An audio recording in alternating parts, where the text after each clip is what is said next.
Western media फिर से expose हो चुका है। देखो, काफी समय से जब भारत और पाकिस्तान के बीच में ऑपरेशन सिंदूर हुआ, पाकिस्तान ने जब से कहा कि उन्होंने राफेल भारत का गिरा दिया है, तब से ही वेस्टर्न मीडिया इसको वाइड स्प्रेड रूप से कवर कर रहा था, खास रूप से यूएस का मीडिया।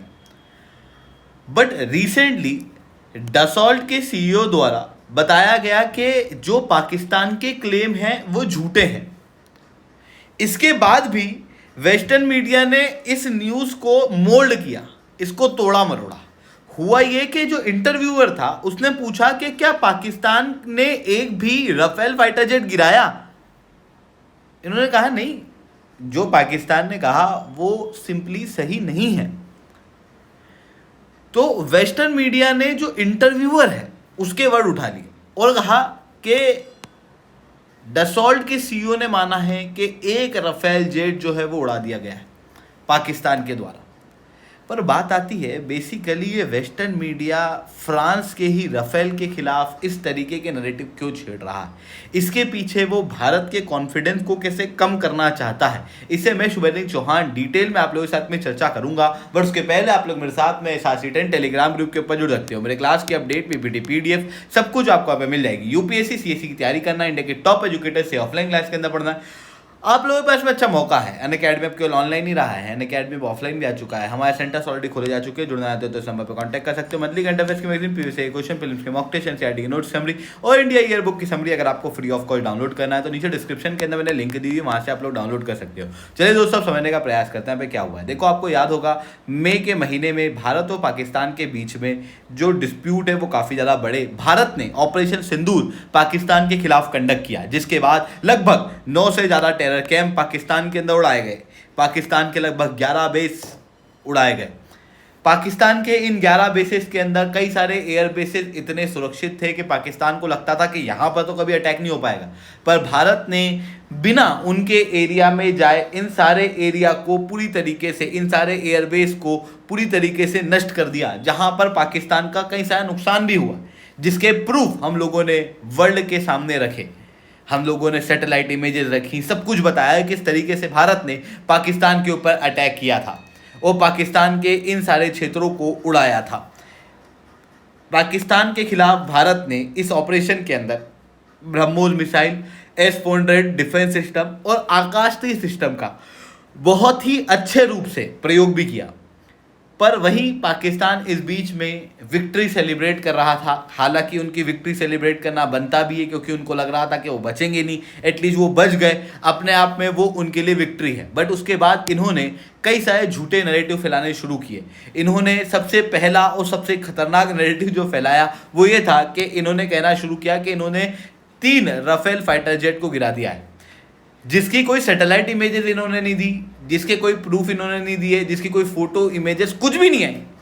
इवन जो 3 राफेल को गिराने की बात है वो अलग अलग आदमी पाकिस्तान के अंदर अलग अलग बात कर रहा था। कोई कह रहा है कि 3 राफेल गिरे, कोई कह रहा है 5 गिरे, कोई कह रहा है 6 गिरे। यानी कि पाकिस्तान की तरफ से खुद की तरफ से फिक्स नहीं है कि एग्जैक्टली उन्होंने कितने राफेल गिराए। बट उसके बावजूद भी वेस्टर्न मीडिया ने इसको वाइड स्प्रेड रूप से कवर किया। वेस्टर्न मीडिया ने पहले बताया कि भाई पाकिस्तान ने तो राफेल गिरा दिए, पाकिस्तान ने तो राफेल गिरा दिए। जितने नंबर पाकिस्तान ने बताए उन सारे नंबरों को इन्होंने अपने मीडिया चैनल के ऊपर चलाया बिना कोई चीज को क्रॉस वेरीफाई किए। इवन उन्होंने कभी भी ये नहीं बताया कि जो राफेल फाइटर जेट का नैरेटिव है ये पाकिस्तान का झूठा भी हो सकता है। तो ये चीज़ यहाँ पर वेस्टर्न मीडिया की तरफ से देखने को मिल रही थी और अपने आप में ये मुद्दा जो है वो वेस्टर्न वर्ल्ड के अंदर काफ़ी बड़ा हो चुका था। अभी रिसेंटली पेरिस के अंदर एक एयर शो होने वाला है। इस एयर शो के पहले डसॉल्ट कंपनी के CEO के साथ में एक मैगजीन के अंदर बात हो रही थी और उस समय पर इनसे पूछा गया कि क्या आपको लगता है पाकिस्तान ने एक भी राफेल फाइटर जेट गिराया है? तो इन्होंने कहा कि भारत की तरफ से कोई भी ऑफिशियल स्टेटमेंट आया नहीं है, तो सिचुएशन अभी अनक्लियर है। पर जो पाकिस्तान के क्लेम है वो सच्चे नहीं है, वो तो पक्का झूठ है। जब डिटेल्स बाहर आएंगी तो रियलिटी सबको चौंका देगी। पर सीधी सी बात यह है कि किसी भी कॉम्बैट ऑपरेशन की सक्सेस इस चीज़ से निर्भर नहीं करती कि ऑपरेशन में 0 लॉस हुआ है, बल्कि इस चीज़ से निर्भर करती है कि ऑपरेशन में जो एम था वो अचीव हुआ है कि नहीं हुआ। सिंपल बात। बट इसे वेस्टर्न मीडिया ने कैसे कवर किया? वेस्टर्न मीडिया ने कहा कि डसॉल्ट कंपनी के सीईओ ने माना है कि एक फाइटर जेट राफेल का पाकिस्तान ने गिराया है। इस पूरे डिस्कशन में इन्होंने ये चीज़ पता नहीं कहाँ से निकाल के लेके आ गए। अब बात आती है कि वेस्टर्न मीडिया इस तरीके के नैरेटिव क्रिएट कर क्यों रहा है, जबकि अगर भारत ने पाकिस्तान का इतना नुकसान पहुंचाया है, अभी तक कोई भी चीज़ कंफर्म नहीं है, पर अगर लेट अस अज्यूम कि पाकिस्तान ने एक आध राफेल गिराया भी हो, तो आप प्रोपोर्शनलिटी देखो ना कि भारत ने ऑपरेशन के अंदर कितना कुछ अचीव किया। उसके बाद पाकिस्तान मुश्किल से एक फाइटर जेट जो है वो भारत का उड़ा पाया है, जबकि पाकिस्तान के पास में क्लेम करता है वो कि बहुत बड़ी मिलिट्री है, वो क्लेम करता है उसके पास में बहुत एडवांस हथियार है, वो कई सारे डिफेंस के इंपोर्ट के अंदर one of the top importer कंट्रियों में से एक आता है। उसके बावजूद भी वो केवल एक राफेल उड़ा पाया। अगर ये बात सही है भी तो एक्चुअल में तो ये भी नहीं है अभी तक, क्योंकि भारत की तरफ से जो ऑफिशियल क्लेम है वो आए नहीं है। तो फिर बात आती है कि भाई इस बात को इतना बड़ा मुद्दा बनाया क्यों जा रहा है? इस बात को इतना बड़ा मुद्दा बनाने का कारण सिंपल है कि जो वेस्टर्न वर्ल्ड है उसके बीच में भी कंपटीशन बढ़ चुका है डिफेंस इंडस्ट्री को कैप्चर करने के लिए, खास रूप से राफेल और F-35 फाइटर जेट के बीच में। आपको याद होगा फ्रांस की डसॉल्ट कंपनी ने सुपर राफेल की बात की थी और उन्होंने कहा था कि अब हम लोग यूएस के ऊपर डिपेंडेंट नहीं रहेंगे हथियारों के लिए, क्योंकि जब डोनाल्ड ट्रंप पावर में आए उन्होंने फिर जिस तरीके के स्टेप लिए उसके बाद अब यूरोप को और बाकी वर्ल्ड को भी समझ में आ चुका है कि पूरी तरीके से यूएस के ऊपर डिपेंडेंट नहीं रहा जा सकता। और फिर कई सारी कंट्रियां यूएस के ऑप्शन के अल्टरनेटिव के रूप में सोचने लगी थी। इवन पोर्चुगीज़ और भी कई सारी कंट्रियां हैं जिन्होंने यूनाइटेड स्टेट्स ऑफ अमेरिका के साथ में डील साइन की थी और फिर अब उन डील्स को रिव्यू कर रही थी। उस समय पर फ्रांस ने अपना सुपर राफेल बनाने का कहा था कि भाई हम सुपर राफेल बनाएंगे ताकि यूएस के F-35 के ऊपर डिपेंडेंसी ना रहे। यहाँ पर क्लियर क्या है कि राफेल जो है वो लॉकहीड मार्टिन के फाइटर जेट का राइवलरी है, जो कि यूएस को पसंद नहीं है। यूएस फिर चाहता है कि भाई ये जो राफेल है इसकी इमेज ग्लोबल लेवल पे बिगड़ जाए, और उसके लिए जानबूझ करके वेस्टर्न मीडिया के अंदर ये नैरेटिव चलाए जा रहे हैं। इवन जो वेस्टर्न मीडिया है वो वेस्टर्न मीडिया भी पाकिस्तान को लेके हिस्टोरिकली बायस्ड है। शुरुआत से ये लोग पाकिस्तान के फेवर के अंदर ही आर्टिकल छापते आए हैं। ऑपरेशन सिंदूर के अंदर भारत ने सक्सेस प्राप्त की, इस चीज़ को वेस्टर्न लीडर्स ने माना था, बट वेस्टर्न मीडिया को मानने में बहुत टाइम लगा। पहलगाम के अंदर जो अटैक हुआ वो एक आतंकवादी अटैक था, इस बात को ग्लोबल लेवल के लीडर्स मान रहे थे, पर जो वेस्टर्न मीडिया है वो उस समय पे क्या कह रही थी कि गनमैन ने आके अटैक किया, जबकि टेक्निकली बात सही है कि गनमैन ने आके अटैक किया, पर वो गनमैन नहीं था, वो आतंकवादी था। उसको स्केल डाउन करके बताया जा रहा था जानबूझ करके, क्योंकि वेस्टर्न मीडिया जो है वो बायस्ड है पाकिस्तान की तरफ।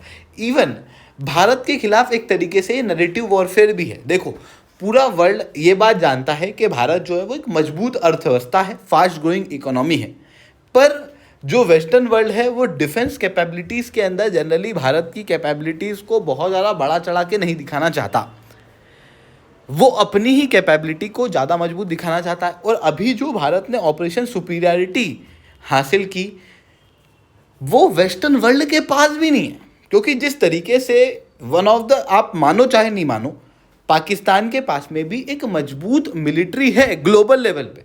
इवन इस्लामिक वर्ल्ड के अंदर सबसे मजबूत अगर डिफेंस की मेरे से बात करोगे तो वो पाकिस्तान के पास में ही है, अपार्ट फ्रॉम टर्की। पाकिस्तान एकमात्र न्यूक्लियर पावर्ड स्टेट है। ऐसी कंडीशन में पाकिस्तान के अंदर घुस के इस तरीके से ऑपरेशन को कंडक्ट करना ये अपने आप में चौंका देने वाला है वेस्टर्न वर्ल्ड्स के लिए भी, और वो अपनी सुपीरियरिटी को कम नहीं करना चाहते। इसी कारण से भारत के खिलाफ इस तरीके के नैरेटिव चला रहे हैं, क्योंकि भारत के जो एयर पावर है उसके अंदर राफेल एक बहुत इंपॉर्टेंट फाइटर जेट है, even one of the most important fighter jet है, क्योंकि ये 4.5 जनरेशन का है। Technologically one of the most advance fighter jet जो भारत के पास में अवेलेबल है वो है राफेल। अब अगर राफेल पे ही सवाल उठा देंगे तो फिर भारत की एयर कैपेबिलिटी के ऊपर ही सवाल उठा रहे हैं। तो ये चीज़ यहाँ पर इनके द्वारा की जा रही है, पर ग्राउंड रियलिटी यही है कि अभी तक भारत ने ऑफिशियली नहीं कुछ भी बताया है कि कोई राफेल यहाँ पर गिराया गया है या नहीं गया है।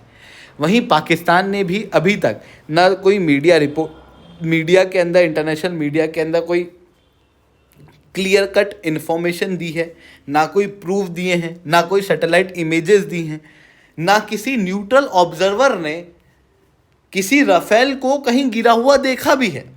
ऐसी कंडीशन में अभी तक ये बात क्लियर नहीं है कि भाई राफेल हकीकत में पाकिस्तान ने गिराया है कि नहीं गिराया है। बट उसके बावजूद भी यहाँ पर फेक नैरेटिव जो है वो भारत के खिलाफ और डसॉल्ट कंपनी के खिलाफ फैलाए जा रहे हैं। आई होप ये सारी बातें आपको समझ में आई होंगी। लेक्चर अच्छा लगा हो तो लाइक करना, लेक्चर बहुत अच्छा लगा हो नीचे 7 से 10 कमेंट करना। यूपीएससी सीएससी की तैयारी करना, इंडिया के टॉप एजुकेटर से ऑफलाइन क्लास के अंदर पढ़ना है, आप लोगों के पास में अच्छा मौका है। अनअकैडमी केवल ऑनलाइन ही रहा है, अनअकैडमी में ऑफलाइन भी आ चुका है, हमारे सेंटर्स ऑलरेडी खोले जा चुके हैं। जुड़ना चाहते हो तो समय पर कॉन्टैक्ट कर सकते हो। इसके अलावा मंथली करंट अफेयर्स की मेरी पीवीसी क्वेश्चन फिल्म से mock test NCERT notes summary और इंडिया ईयर बुक की समरी अगर आपको फ्री ऑफ कॉस्ट डाउनलोड करना है तो नीचे डिस्क्रिप्शन के अंदर मैंने लिंक दी हुई है, वहाँ से आप लोग डाउनलोड कर सकते हो। ठीक है दोस्तों, आज के लिए that's all from my side. जय हिंद, जय भारत।